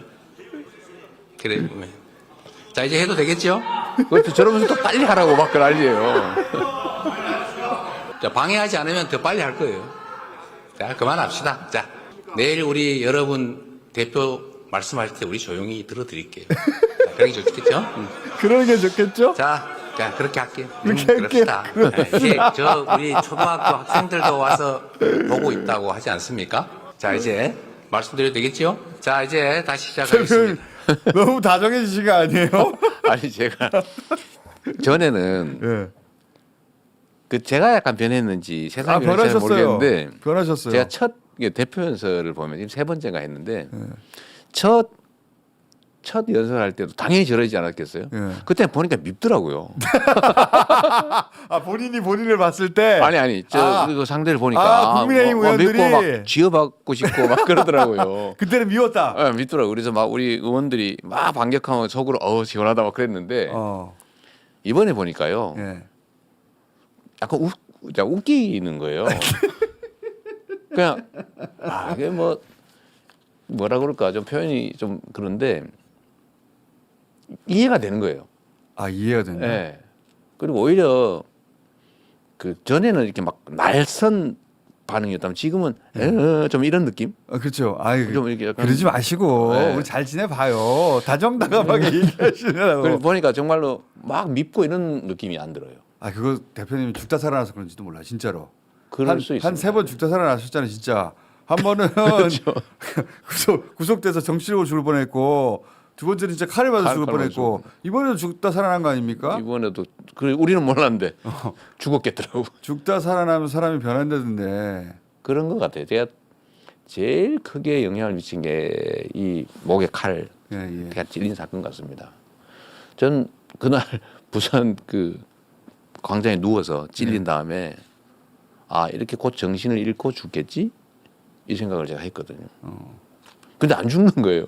지금 대표님 죽이기 참 힘들어요 보면 저 상대편에서 보기에. 예. 그래서 전 동맥을 다치면 죽는 거잖아요. 그렇죠. 다행히 정맥만 잘려서 1mm 차이로. 1mm 차이로 동맥을 안 건드려서 살았는데 삶이 덤 같더라고요. 아 덤이다. 예, 그 덤이라는 생각이 들고 그리고 참 이게 무상하다 하는 생각도 들고 그래서 이 국회의원들 저러고 막 이러는 거 보니까 뭐 그럴 수 있지 뭐. 저 사람 생편도 예, 있는 거지. 그리고 얼마나 답답하겠냐 지금 완전히 내란 세력으로 몰려가지고 좀 어쩔 수 없이 막 하기는 하는데 얼마나 불안하겠어요. 그런 생각도 드시고 이제는. 좀 이해가 되는 거예요. 너 불안해서 그러는구나 당신들. 내 마음 내가 그 마음 알아. 조금 이해가 되더라고요. 그래서 제가 원내에도 내일 오늘 그 할 때 그 막 그 항의하고 소리 그거 하지 맙시다. 그냥 얼마나 힘들겠어요. 많이 그냥 다 변하셨네. 들어줍시다. 대표님 제가 아무것도 아닐 때부터 알았잖아요. 네, 그렇지. 그렇지. 진짜 아무것도 아닐 때부터. 그때 아마 날 써가지고 그렇게. 그때는 진짜 다 죽여버릴 거야. 네. 이런 날이 쓴 자세였는데 지금 많이 변하셨네. 정말로 그런 생각이 들어요. 그리고 주먹으로 때려서 해결할 수 있는 게 아니라는 생각이 들었습니다. 점점. 네. 그래서 그러니까 역할이 바뀌어서 그럴 수 있어요. 보복하지 않겠다는 것도 그렇게 진심에서 나온 거네. 진심이죠. 저는 그게 우리 사회를 얼마나 후퇴시킬지를 생각을 해요. 시간은 만약에 제가 정말로 기회를 갖게 된다면 5년 정말 짧거든요. 제가 뭐 이거 하다 보니까 시장 8년 지나버렸고요. 도지사도 뭐 이거 좀 하다 보니까 순식간에 3년이 지나버리더라고요. 이 국가적 과제를 취급하는 국정을 5년을 해봐요. 그 5년 정말 순식간입니다. 근데 그 동안에 엄청난 권한이 주어지잖아요. 제 한마디가 세상을 흔들어 놓을 거 아닙니까? 제가 투자한 1시간이 5천만 국민들한테 영향을 미치잖아요. 제 1시간이 5천만 시간의 가치가 있다. 저는 이런 생각하는 사람인데 제가 시장할 때부터 그랬죠. 나의 1시간은 성남의 100만 시간이다. 끊임없이 공무원들한테 그 얘기를 했는데 그 아까운 시간에 막 옛날 거 뒤져가지고 야 좀 어떻게 제거 그럴 시간이 어디 있습니까? 두 번째는 그게 예전에 그런 말 하셨으면 제가 안 믿었을 텐데 제가 아까 저거 보고 나서 진짜로 바뀌었네. 네. 네, 그 생각을 했어요. 그런데 또 한 가지는 어떤 거냐면 보복은 보복을 불러요. 더 큰 걸 감당해야 됩니다. 계속해서. 네, 그리고 끊임없이 벌어져서 우리 사회 그렇게 가면 희망이 없어요. 누군가는 숙여줘야 됩니다. 그래서 내가 먼저 숙여야 상대가 숙일 것이고 그래서 붙여 나가야죠. 그래서 저는 사실 국민의힘 의원들하고 술도 한잔하고 토론도 하고 싶어요. 근데 전화를 안 받아. 국민의힘 의원들은 의원님을 악마화해서 의원님을 잘 모르는 국민의힘 의원들은 저를 무서워한다고. 악마다. 진짜 저자는 그렇게 생각하고 있어요. 대화를 나눠보기도 전까지 보수 매체도 그렇고 다 악마로 만들어놨잖아요. 그 뭐 악마다 근데 진짜 악마인 줄 아나? 그런 스스로 자기 세뇌가 돼서. 그런 것 같아요. 제가 대표님 진짜 아무것도 아닐 때부터 알았는데 예전에는 악마로 불릴만 했어요. 하지만 실제 제가 독했습니다. 독했죠. 예, 독했는데 많이 바뀌셨어요, 진짜. 제가 시장 할 때 정말 제일 독했던 것 같고요. 그때 사실은 싸우는 사람이 저밖에 없었다고 생각할 정도로. 그러니까. 그런데 그때 도지사 전투력도 아주 좋았어요, 그리고. 그렇죠. 싸우면 족족이 이기고. 저런 때 아닙니까? 예. 근데 그게 이기는 게 지금까지 이게 성과로 쌓였는데 제 역할과 위치가 바뀐 거예요. 사람도 네. 바뀌었어요, 근데 제가 대표님. 예를 들면 전쟁으로 내치면 예. 돌격 대장을 할 때 그 정말 열심히 잔인하게 싸워요, 시키는 대로. 그런데 지휘관이 됐을 때, 전략사령관이 됐을 때, 소위 최종 리더가 됐을 때, 최종 리더가 돼서 소총 들어 막 쏘고 그러면 안 되잖아요. 아니 근데 윤석열은 안 변하잖아요. 더 독해졌잖아요. 근데 대표님이 제가 오래 지켜본 사람으로서 아 변했다 이분 네. 변했어 진짜로 근본적으로 변했는데 너무 다정다감한데 저 목소리는 진짜 진심에서 나온 목소리인데 진심이었어요. 네, 네. 근데 제가 그날도 짧은 시간에 느낀 건데 제가 조용히 하세요 뭐 이런다든지 그냥 정말 무시하고 그냥 예. 일방통일했으면 더 했을 거예요. 더 얘기했죠. 그래서 제가 당황했어요 저쪽에서도 네. 더 얘기해 보세요. 뭐 하시지 직접 뭐. 얘기하시죠. 예. 이제 그만하시죠. 네. 이게 그만하더라고요 근데 진짜. 진짜 이분들도 반응이 다르시더라고요. 자, 그래서 뭐 노력해야죠. 그런 얘기 제가 이제 사실은 또 그 어렵게 인터뷰를 잡아가지고 제가 얘기하다 보니 시간이 훌쩍 지나 1시간이 지나버렸는데 1시간 지났어요. 아이고. 지난 잡힌 시간 다 지났는데 언제 잡힐지 모르니까 몇 가지만 더 짧게 그러시죠. 여쭤볼게요. 네. 어제 제가 그 대표 연설을 듣다가 아 이게 이제 청사지구나 뒷부분은 앞으로 어떤 공항을 만들겠다는 청사진. 네. 근데 그 중에서 몇 가지 대목이 제 눈에 확 들어왔는데 그거 몇 가지만 여쭤볼게요. 하나는 경제를 살리는데 이념이 무슨 소용입니까? 네. 진심으로 그 말씀하시더라고요. 민생을 살리는 색깔이 무슨 의미입니까? 진보 정책이든 보수 정책이든 유연 처방은 총동원합시다. 그럼요. 이게 이재명의 정책 기조입니까? 저는 사람들은 그걸 제가 변했다고 얘기를 하는데 저는 원래 그랬어요. 시장을 할 때도 그랬고요. 대표님은 저쪽에서는 극좌로 알려져 국자로 있는. 알려져 있죠. 예. 근데 전혀 아닙니다. 저는 그 제가 동막골의 특정 장면을 되게 좋아하는데요. 그 여러분도 혹시 기회 되시면 동막골 영화 한번 보세요. 그 중에 그 인민군 장교가 예. 그 이장한테 물어보잖아요. 옆에 슬쩍 앉아가지고. 근데 이장이 너무 동네에 인기가 좋은 거예요. 뭐 특별히 하는 것 같지도 않은데 그 도무는 YD 인기가 더와 이렇게 물어봐요. 이 양반이 무심하게 한마디 하는 게 뭘 많이 미기해야지. 아 네. 먹고 살게. 네, 해야 먹고 된다. 먹고 사는 문제, 행복하게 사는 거, 그 외에 뭐가 있겠어요? 네. 권력을 탐하는 것도 아니고, 뭐 특별한 뭐 지위를 원하는 것도 아니고, 잘 그냥 대부분의 사람들은 그냥 편하게 등 따시게 배부르게 행복하게 자식들 자기의 키우면서 일상이 유지되고 네, 살고 싶은 거예요. 그걸 만들어 주는 게 정치인 거고, 지금은 경제 문제가 제일 심각하잖아요. 그렇죠. 먹고 사는 문제. 먹사니즘, 잘사니즘 네. 표현을 써주셨. 잘 살아야죠. 그리고 그렇던데. 또 다음 세대까지 생각하면 자식을 포기하는 삶이라고 하는 게 얼마나 잔인합니까? 그래서 저는 과거에도 그랬고 저는 공직자가 되면서부터 먹고 사는 문제를 잘 해결하는 게 정치의 가장 큰 역할이다. 나쁜 짓을 하자는 게 아니고요. 그리고 그 속에서 가치를 찾아가는 거죠. 최소 생존. 그걸 해결해 주고 네. 그 속에서 가치를 찾아간다. 그걸 이제 기본 사회라고 그러죠. 표현하셨던데. 네, 그게 이제 전통적 관념에 의하면 예를 들면 그런 거예요. 사람도 인생을 살다 보면 사회생활 하다 보면 구렁텅이에 빠져요. 예. 그리고 온 동네에 구렁텅이가 널려 있어요. 위험이. 그러니까 퐁당 빠져서 제 발로 기어 나오면 다행이고 못 기어 나오는 사람만 꺼내주는 게 복지제도입니다. 그게 선별적이죠 기본적으로. 빠지지 않으면 도와주지 않아요. 근데 저희는 이제는 경제력 수준이나 우리 사회의 의식 수준이 그 이상이 될 수도 있다. 그래서 그 구덩이들 다 메우자. 아무나 눈 감고 다녀도 지장 없게. 그게 기본적 삶은 국가가 책임져 주자. 탈락자를 구제하는 게 아니라 탈락하지 않는 사회를 만들자. 그 매트리스 쫙 다 깔아주자. 그래서 도전할 수도 있고 그리고 아무리 후퇴하고 나빠져도 기본적인 삶은 유지되는 삶. 마지노선 유지된다. 예. 그러면 미래에 대한 불안이 사라지잖아요. 그러면 독해지지가 않아요, 사람이. 독해지지 않죠. 예. 뭐 사는 건 돼. 먹는 거, 입는 거, 교육받는 거, 치료받는 거 이런 기본적인 건 유지가 되면 그냥 행복하게 살 수 있는 거죠. 독해지지가 않고 무한 경쟁으로 빠지지 않죠. 예, 막 서로 죽이려고 안 죽여도 사니까요. 상대가 적이 되거든요. 네. 그 무한 경쟁에 빠지면. 지금은 죽여야 사는 사회가 됐습니다. 맞습니다. 그리고 거기에 가장 심하게 노출된 사람들이 청년들이에요. 사회 초년병들. 들어갈 틈이 없어요. 근데 그거를 어떻게든지 해결할 수 있는 길이 있다라는 희망을 줘야죠. 국가가 해야 되고 할 수 있고. 대표 연설을 한번 챙겨보실 만합니다. 제가 이제 쭉 보고 나서 인상적인 대목도 몇 개 여쭤보고 있는데 시간이 많이 됐으니까 두 가지만 더 여쭤볼게요.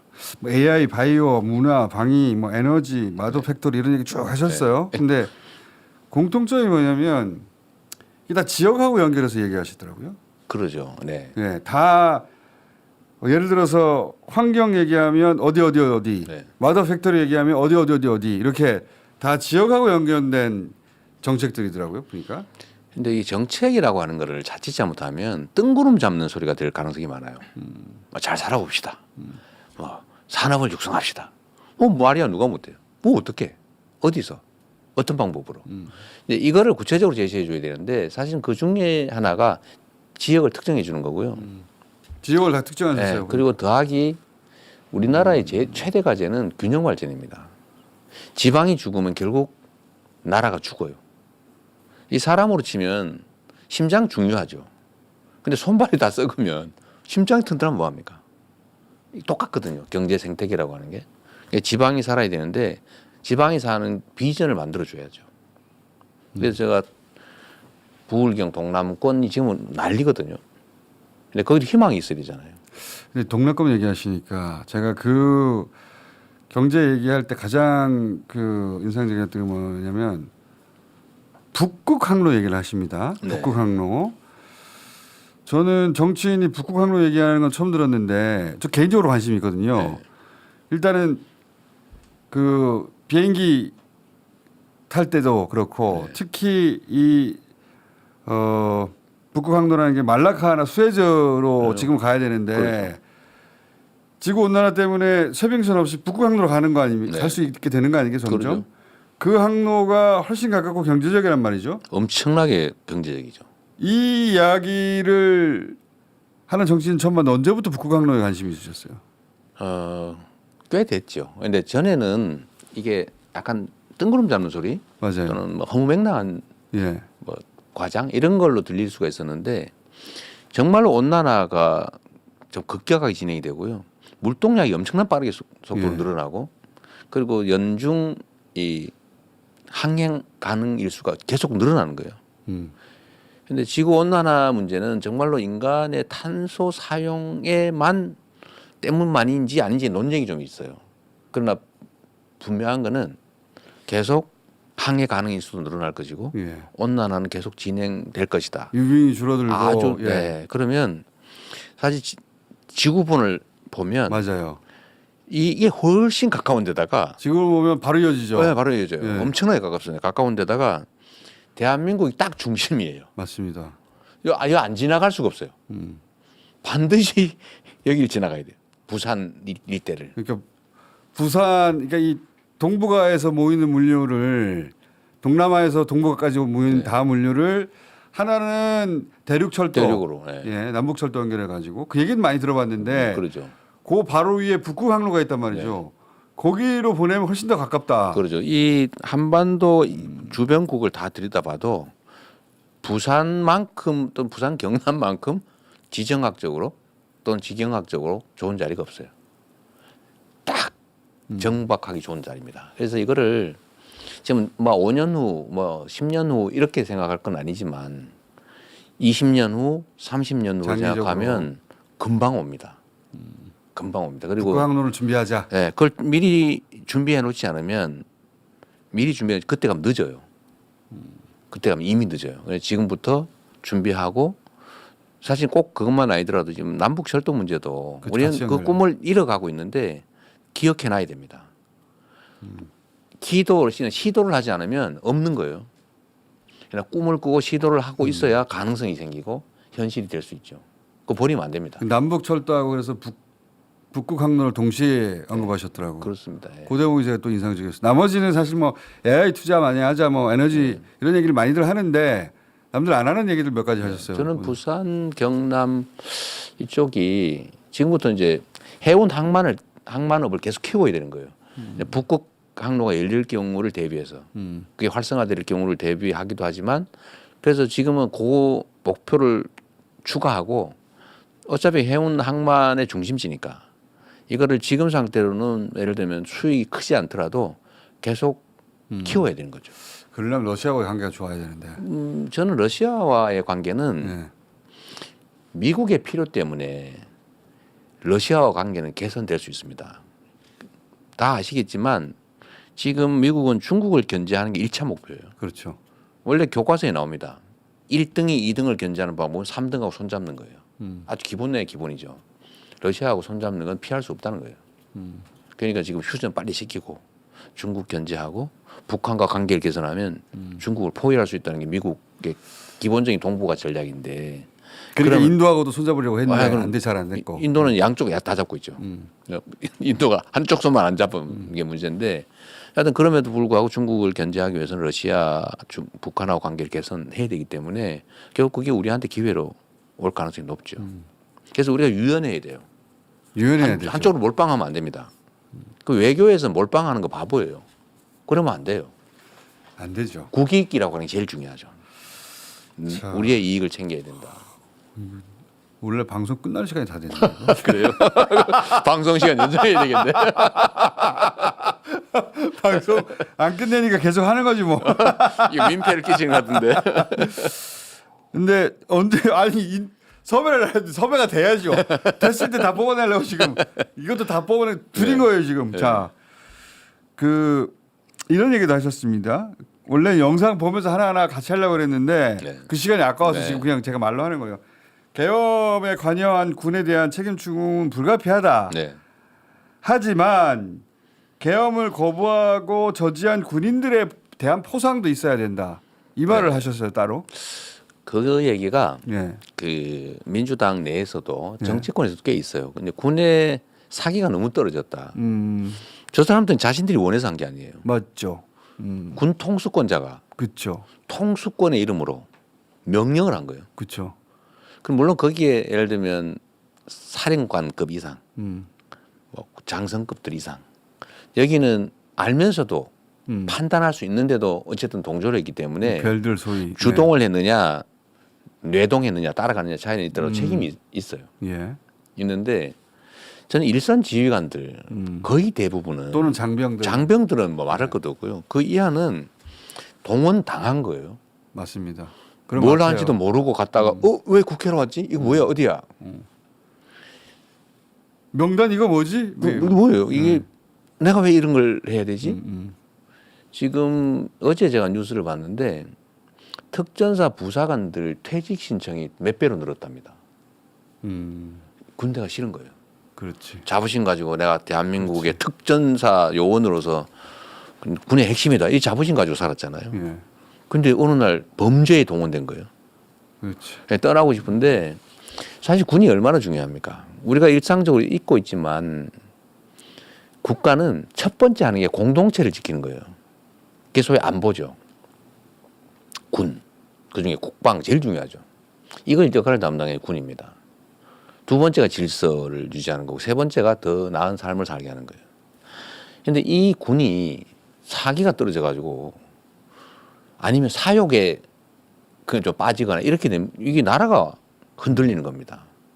근데 지금은 군은 자기가 무슨 욕망한 것도 없고 그냥 자기 직무를 충실하게 수행을 했는데 어느 날 보니까 완전 가장 최악의 범죄에 자신들이 동원됐지 않습니까? 그래서 저는 이재용에 대해서 용서해 줘야 된다 이런 얘기들을 많이 하는데 저는 용서를 넘어서 포상이 된다고 생각해요. 이번 그러니까 일부는 사태. 책임 추궁을 단호하게 하고 그건 뭐 책임져야 될 음, 최상급 라인들은 책임을 면할 수가 없고요. 그런데 그 이하 일부는 포상도 저는 포상을 해야 된다고 생각해요. 아예 안 했거든요. 안 한 게 항명이 사실은 항명했습니다. 큰일을 한 거예요, 진짜. 그럼요. 안 한 것은. 뭐 시킨 대로 들어가서 개머리판으로 때리고 착검해가지고 겁주고 공포탄 쏘면서 아니면 실탄 쏘면서 했더라도 명령이 따랐는데 라고 할 수 있는데 안 했잖아요. 그래서 저는 포상해야 된다고 생각합니다. 그래야 다시는 이런 일 안 해요. 그래서 일선 부대의 반발 때문에 걔가 뭐 꿈도 못 꾸는 세상을 만들어야 됩니다. 어떻게 이런 생각을 할 수 있어요? 21세기에. 그 박구영 교수가 검사를 군인으로 바꿨다. 그건 윤석열은 맞습니다. 그게 맞는 것 같아요. 검찰로 지배를 하다가 소위 검찰 정권이었다가 네. 이게 안 된다고 생각하고 성이 안 차는 거예요. 성이 안 찬 거예요. 대표님이 하나 못 잡아가는 거예요. 그러니까 너 저거 하나 어떻게 하라니까 못하고 아니 2년 만을 시켜놨는데 아니 이재명 하나 못 잡아가? 증거를 못 만들어. 그러다 그것도 그러죠. 국회가 국민이 막 국회를 압도적 다수를 야당을 만들어 버려. 그러니까요. 그러니까 뭐 방법이 없어요. 검사는 안 되겠다 이거. 검사를 안 되고 이제 무력으로 군인으로 바꾼 거예요. 국회 없애버리고 법도 내 마음대로 만들고 네. 재판도 내 마음대로 하고 그 군사법은 정비하고 있었잖아요. 그러니까요. 정당 해상 당했겠죠. 민주당 정당에서 당연히 하고 군사법원이 민간인 재판권이 생기거든요. 그렇죠.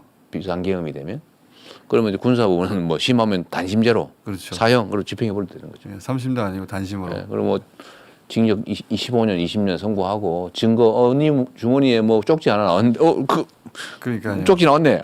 유죄. 이래가지고 감옥 20년. 뭐 증인은 데려가지고 손가락 잘라서 만들면 되는 거고요. 그리고 뭐 네. 교도소에서 스스로 자살했더라. 뭐 이래 만들 생각을 했던 거죠. 생각만 해도 너무 끔찍합니다. 네. 실제로 그런 일을 하려고 계획을 계획은 다 세웠고 돼 있었죠. 플랜을 세웠고 그 어두운 역할은 아마도 노상원 씨가 담당했던 것 같고 보니까 퇴역한 민간인이 네. 수사단장을 맡기로 돼 있었대잖아요. 수사 2단. 예. 네, 수사단장을 맡고 야구방망이 수사 방법은 야구방망이 이립바 송곳 이런 진짜 거죠. 끔찍한 세상 벌어질 뻔했어요. 네, 절단기. 대표님 살아나서 참 다행입니다. 저도 다행이지만 이재명도 살아서 참 다행이라는 생각 저 여러 번 했어요. 제가 살아나는 거야 뭐 저는 어차피 사실은 내 개인적 인생은 이제 없어져 버린 거나 마찬가지고요.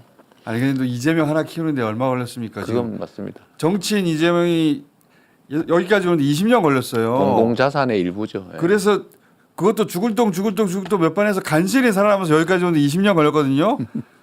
대표님도 2016년 대선 생각해 보세요 그때. 그때 그 약간 철부지였잖아요 그때. 그때 오버하는 바람에 그 호가를 지금도 치르고 있습니다. 그때 문재인 후보한테 어떻게 이겨보겠다고 막 바득바득. 그때 이재명 다르고 그 이전 이재명 다르고 조금씩 진화해서 여기까지 왔어요. 이재명 하나 키우는데 우리 사회가 지금 투입한 게 얼만데 사라져봐요. 살아야 되겠네요. 그러니까 꼭 살아남도록 하겠습니다. 꼭 사셔야 되는 거예요. 아직 그래서 그 얘기 나와서 그런데 네. 그때 경선 때 얘기 내가 한 번 옛날에 한 일이 있는데 제가 원래 그 왼쪽 날개를 담당하는 네. 역할 분담으로 페이스메이커로 경선에 참여를 했잖아요. 네. 누구나 그렇게 믿었잖아요. 2016년 얘기하는 겁니다. 2016년에 근데 촛불혁명이 일어나면서 예.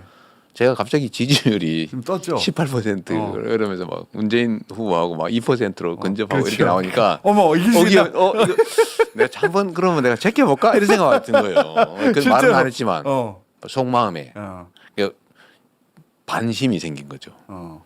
근데 그게 읽히는 거예요. 사람들한테 읽히죠. 제가 그걸 마음 먹고 인터뷰를 한두 번 했더니 그 다음부터 지지 폭락하기 시작하더라고요. 그래서 제가 그때는 귀신같이 알아봐요. 사람들. 그 시간에 그때는 내가 좀 덜 세게 해서 그런가 보다 더 세게 했더니 더 떨어지는 거예요. 그때는 몰랐어요. 몰랐죠. 그리고 그게 지금까지 10년 가까이 돼 가는데 후가로 남아가지고 계속 여러 가지 문제를 일으키고 있어요. 대표님은 그렇죠. 그때뿐만 아니라 여러 번 이제 끝난다 보다 이재명 여러 번 있었어요. 근데 그때마다 살아나가지고 여기까지 왔잖아요. 그러니까 깊이 반성하고 있습니다. 정치적 대한민국 자산으로서의 이재명은 사라지면 안 돼요. 여기까지 어떻게 어렵게 왔는데. 네. 그래서 그 살아남은 거 참 다행이라는 생각도 하고 저도 살아서 다행이지만 대표님도 참 다행입니다. 그래서 근데 그게 불행인 사람들이 있는 것 같아요. 아, 저 어떻게 됐어야 되는데. 아, 이거 시간이 이렇게 잘 가나. 이렇게 다음에 한 번 더 나오시죠. 그러시죠. 근데 언제가 말만 그렇게 하고 또 안 언제가 나오시려고. 될지 모르. 아니 시기는 약속을 안 했으니까. 잡혀야지 인터뷰를 잡으려고 그래도. 이제 지금 대표 연설 하셨으니까 이제 다른 언론도 도실 거 아닙니까? 아니 별로 못 할 거예요. 시간이 없어. 어. 재판도 다녀야 되고. 몇 군데나 하실 거 아니에요, 그래도 그죠? 일주일에 2번씩 3번씩 재판해야 되는데 아, 어디를 갑니까? 재판 하셔야 되지. 그게 제가 지금 못 보내드리는 거 아니에요. 자, 중요한 얘기는 그래도 다 짚긴 했는데 마지막으로 제가 묻지 않았는데 내가 가면 이 얘기 꼭 했어야 하는데 안 물었네 이런 얘기 있으십니까? 마지막으로. 아까 그 얘기를 좀 못했는데요. 그러니까 이재명이 뭐 꿈꾼다고 하면 그렇고 하여튼 기획하는 세상은 뭐냐. 저는 일단 잘 살아야 된다고 보고요. 사람들은 제가 많은 걸 뺏어갈 거라고 생각해요. 그렇게 두려워들 하더라고요. 네, 기득권에 대한 반감 또는 뭐 공평한 세상을 만들기 위해서 이미 가진 것들을 빼앗지 않을까? 예, 저 그러니까 이제 빨갱이 공산당 아니냐 이런 생각을 실제 하는 것 같아요. 그런 이미지를 많이 유포시키고 네, 있죠. 예. 그런데 대표님이 그리고 워낙 강한 이미지들이 네, 있었어요. 이미지가 그러니까 그런데 근데 그건 불가능해요. 이미 가진 거를 뺏을 수 없어요. 그 법률상 불가능합니다. 그러면 저는 공평한 세상 그래도 기회가 좀 공평해서 사람들이 희망을 가지고 애들하고도 낳고 이렇게 사는 세상을 꿈꾸는데 어떻게 가능하냐. 기존에 이 엄청난 불평등과 격차를 그러면 막 강제 뜯어 고쳐서 바꿀 수 있냐. 못 바꿉니다. 이 사람 재산 뺏어서 이 사람 나눠주고 불가능합니다. 그거는. 네. 그거는 기득권이라고 하는 건 이미 있는 거예요. 못 뺐습니다. 그건 혁명을 통해서 정말 사회 전 체제를 폭력적으로 바꾸지 않나 불가능하거든요. 방법은 한 가지밖에 없어요.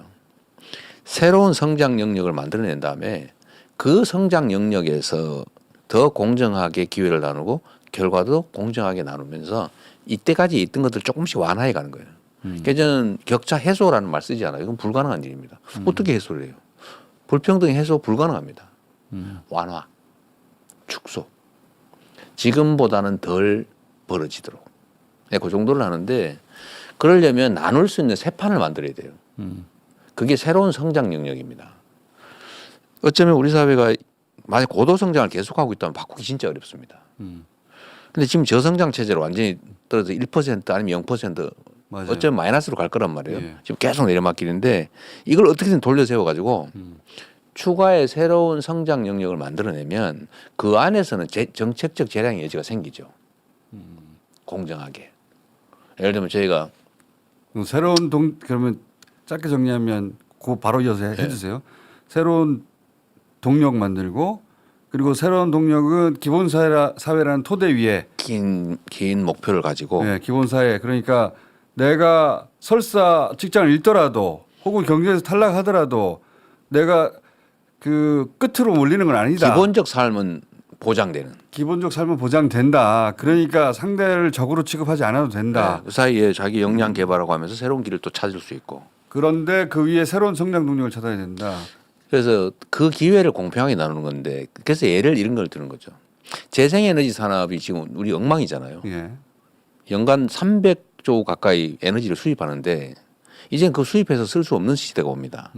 그럼 결국 태양, 바람 이런 것들을 활용해서 재생에너지를 키워야 되는데 그거를 우리 국민들한테 공평한 기회를 주는 거예요. 엄청난 투자를 해야 되는데 투자 기회를 국민들한테 나누는 거죠.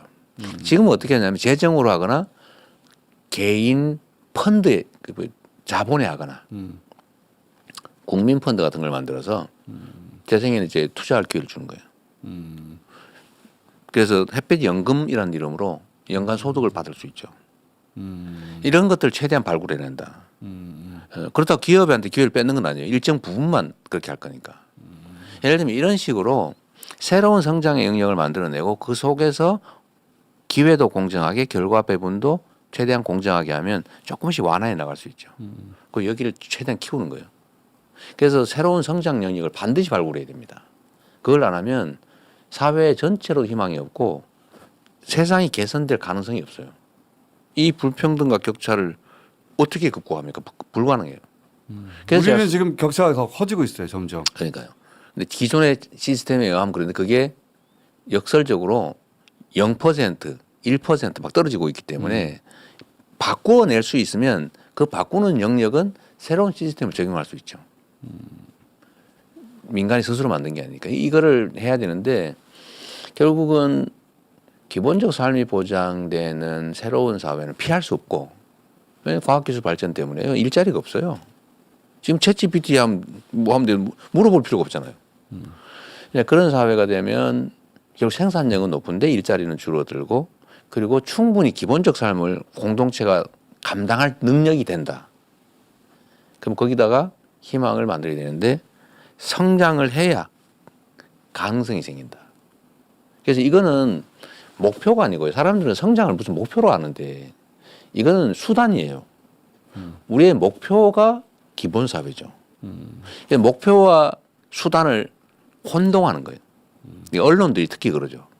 이 사람은 말이야 이 목표가 아니고 저 수단을 택했어 이렇게 말하는 것 같죠. 원래는 두 개 다 필요한 거예요. 이 목표도 필요하고 목표를 달성하기 위한 성장 정책도 필요한데 제가 평소에 맨날 하던 소리인데 좀 강조를 좀 더 하고 있긴 하죠. 근데 이거를 마치 목표를 버리고 수단을 선택했다 이런 식의 논리 모순적인 얘기를 그러니까 하고 이재명이 이제 성장만 만난다. 말하고 있다. 네. 마치 보수 성장주의처럼 그건 아니다. 그러니까 노동시간 얘기도 똑같다니까요. 그때 우리 노동시간 국회에서 유연화 얘기했더니 왜 약간 이재명 보수화됐다 얘기하죠. 예, 약간 변동을 주자는 거고 본인이 동의하는 전제에서 고소득자만 특정 영역에서만 그리고 노동시간 늘리지 마라. 총 노동시간은 그 이하로 넘지는 않는다. 그 다음에 노동시간을 변형함에 따른 모든 추가 부담을 예외 없이 지급한다. 그러면요 사실은 이렇게 하면 기존에 있는 그 노동시간 변형 제도 있잖아요. 그 4개인가 제도가 있습니다. 그거를 쓰지 이걸 쓸 이유가 없어요. 그거는 노동시간에 대한 추가 수당을 주지 않고 쓸 수 있거든요. 그래서 사실 문제 있어요. 왜 노동시간을 변형하면서 수당을 안 줍니까? 사실 그 문제 있는데 이미 있어요. 이미 있어요. 그래서 저는 이 제도를 새로 도입하면 변형에 따른 추가 수당 다 줘라. 그럼 아마 이 제도를 선택할 가치가 별로 없을 겁니다. 근데 이미 뭐 그 경영계에서도 뭐 그보다는 기존에 있는 제도를 좀 더 활성화할 수 있게 해달라 이런 쪽으로 바뀌었대요. 공부 많이 하셨네. 뭐 매우 심각한 주제니까요. 노동시간 줄여야 되니까. 네. 자, 대표님 지금 우리가 1시간 반 정도 했는데 1시간 반씩이나 원래 30분만 모신다고 꼬셔가지고 우리 국회 보내야 된다. 네네네. 그러니까 9시까지는 무조건 나가셔야 된다고 들었는데 내가 알바니다라고 계속 했는데 잘하셨어요. 처음에는 8시 20분에 나가야 된다고 그랬거든요. 지금 9시 10분이 됐는데 이제 나가셔야 된다고 자꾸 메시지가 와서 네. 자, 저도 우리 그 뉴스공장 그 청취자분들한테 네. 정말 오랜만에 또 앞으로는 자주 못할 텐데 네. 저도 이렇게 인사드리면 좋죠. 그러니까요. 제가 아까 들어오기 전에 그 댓글 쓰고 있었어요. 대기 중입니다. 이렇게. 대주입니다. 대선 전에 네. 최소한 한 번은 더 나와주세요. 대선이 언제 있을지 모릅니다. 어쨌든 한 번은 더 네. 나와주세요. 네. 섭외가 보통 어려워야지. 왜 이렇게 섭외가 안 된다고 하는지. 제가 잘 안 나가니까요. 요즘 방송 진짜 안 하시더라고요. 네. 하면 후가가 너무 크더라고요. 자꾸 왜곡이 돼. 말 안 하는 게 차라리 낫다. 그렇죠. 아마 오늘 얘기한 것들 중에도 이렇게 약간 비틀어서 당연히 그렇게 하겠죠. 꽤 그럴 겁니다. 예, 당연히 그렇게 할 텐데 오늘 인터뷰는 계엄 이야기부터 시작해가지고 본인들도 다 겪었던 일이라 수르륵 다 봤을 거, 다 볼 거예요. 아마 많은 사람들이 나중에라도. 자, 한 번 더 나오시려 한 겁니다. 네. 감사합니다. 저한테 기회죠. 네. 예, 오늘 고맙습니다. 여기까지 하고 조만간에 어차피 대선은 제가 보기에는 2-3달 이내에 있습니다. 그럴 것 같아요. 예, 그러니까 조만간에 다시 한번 모시는 걸로. 참 안타까운 일이죠. 대표님 네. 오늘 여기까지 하고요. 네. 갈까요? 예, 한 달 있다가 다시 뵐게요. 감사합니다. 네, 고맙습니다. 예. 네.